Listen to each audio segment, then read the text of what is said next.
Hello friends, myself Nimisha. Today I am going to explain you example 11 of page number 54 of lesson number 3 pair of linear equations in two variables of NCERT Maths class 10.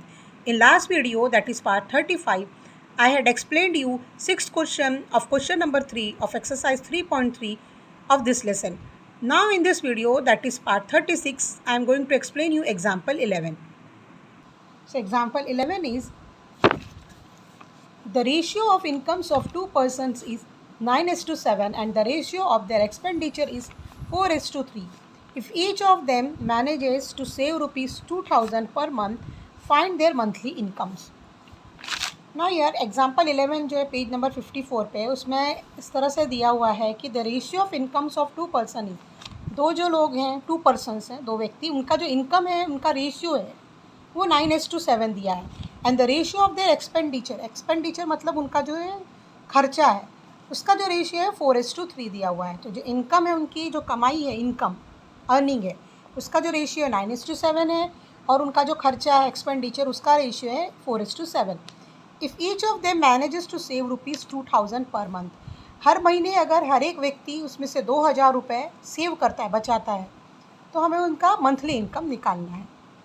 तो हम देखते हैं कि हम किस तरह से उनका मंथली इनकम निकालेंगे। तो let's income is ₹X। Suppose उनका जो इनकम है वो हमें नहीं पता है, उनका मंथली इनकम ही हमें निकालना है कितना है। तो समझो इनकम जो है वो ₹X है और उसका एक्सपेंडिचर है जो Y है।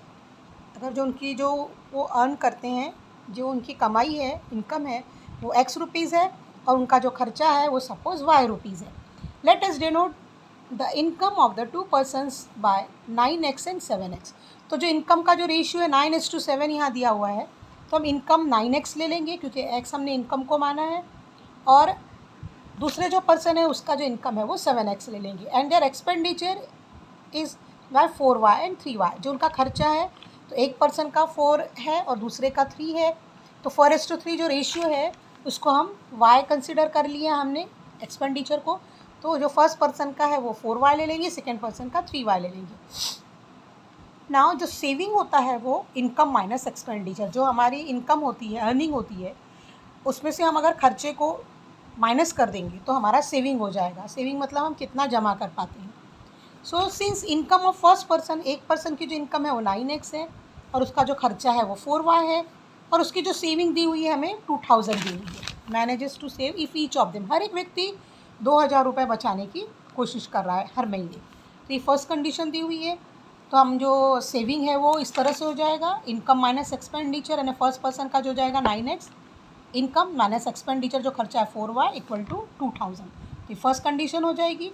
Now similarly income of second person is ₹7x and his expenditure is 3y and his saving is ₹2000 per month। हर महीने समझो जो सेकेंड पर्सन है उसकी जो इनकम है वो 7x है, उसका जो खर्चा है वो 3y है तो उसका जो सेविंग है 2000 है। इनकम माइनस जो एक्सपेंडिचर होता है सेविंग होता है तो 7x minus 3y equal to 2000 हो जाएगा। This is second condition. अब फर्स्ट और सेकेंड कंडीशन जो हम देख रहे हैं वो पेयर ऑफ लीनियर इक्वेशंस बन चुके हैं टू वेरिएबल्स x और y में।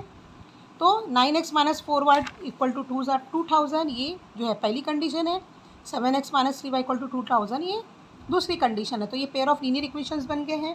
अब हमको इनको फर्स्ट और सेकंड जो इक्वेशन है इसको हमने फर्स्ट दिया है इसको सेकंड दिया है, इसके हम कोफिशिएंट्स इक्वल करेंगे y के। तो y के अगर कोफिशिएंट्स इक्वल करना है तो फर्स्ट इक्वेशन को हमको 3 से और सेकेंड को 4 से मल्टीप्लाई करना होगा to make the coefficients of y equal. So we get this equations as, तो हमको इक्वेशन मिलेगा ऐसा 27x minus 12y equal to 6000। तो इसको हम 3 दे देंगे और नेक्स्ट इस इक्वेशन को हम अगर 4 से मल्टीप्लाई करते हैं तो हमारा इक्वेशन इस तरह से बन जाएगा 28x minus 12y equal to 8000। तो ये फोर्थ इक्वेशन हो जाएगा। Now subtract equation 4 from equation 3। अब हमको y के जो है ये कोफिशिएंट्स, ये अगर y वाला टर्म हमको एलिमिनेट करना है तो हमको सब्ट्रैक्ट करना होगा।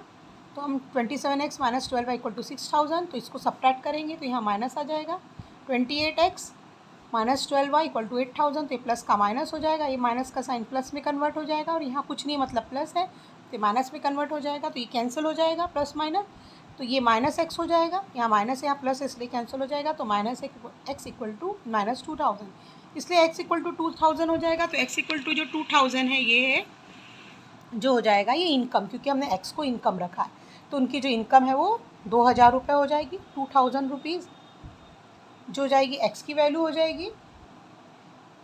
एक्स मतलब इनकम है 2000, substituting value of x equal to 2000 in equation 1। Equation 1 जो है यहाँ पर हमने इक्वेशन 1 दिया था इस तरह से ही, यहाँ पर हम एक्स की वैल्यू सब्सटीट्यूट करेंगे। तो एक्स जो 9x minus 4y equal to 2000 है, एक्स की वैल्यू 2000 है, तो 9 मल्टीप्लाइड बाई 2000 माइनस 4y इक्वल टू 2000, तो 9 टू 18 होता है, 18000 माइनस 4y इक्वल टू 2000, तो minus 4y equal to 18000 type में शिफ्ट करेंगे, तो 2000 माइनस 18000 हो जाएगा माइनस 16000, तो माइनस माइनस साइन कैंसिल हो जाएंगे। सो y इक्वल टू हो जाएगा 16000 अपॉन 4, तो माइनस माइनस कैंसिल हो जाएंगे, सेम साइन है इसलिए। सो y इक्वल टू आ जाएगा 4000, तो जो खर्चा है उनका एक्सपेंडिचर है वो 4000 आ जाएगा। तो मंथली इनकम जो हो जाएगी फर्स्ट पर्सन इज़ 9x, तो 9x दिया है, रेशियो दिया हुआ है इनकम का 9:7, तो जो फर्स्ट जो पर्सन है उसका जो इनकम हो जाएगा वो हो जाएगा 9x, तो x में इनकम 2000 जो आया आंसर वो डाल देंगे हम, तो 9 2 होता है 18, तो 18000 जो हो जाएगा वो पहले व्यक्ति का इनकम हो जाएगा फर्स्ट पर्सन का। And monthly income of second person जो है वो 7x था, तो 7 का मल्टीप्लाई हम 2000 से करेंगे तो 14000 आ जाएगा, जो दूसरा जो पर्सन है उसका इनकम हो जाएगा 14000। देयरफॉर द मंथली इनकम जो हो जाएगी वो दोनों व्यक्ति की वही हमको निकालना था, तो फर्स्ट पर्सन की 18000 आएगी और सेकेंड जो पर्सन है उसकी आ जाएगी 14000। So this is all about example 11. If you like this video, please share it with your friends. Please like and subscribe my channel and press bell icon to get more updates. Thanks for watching it.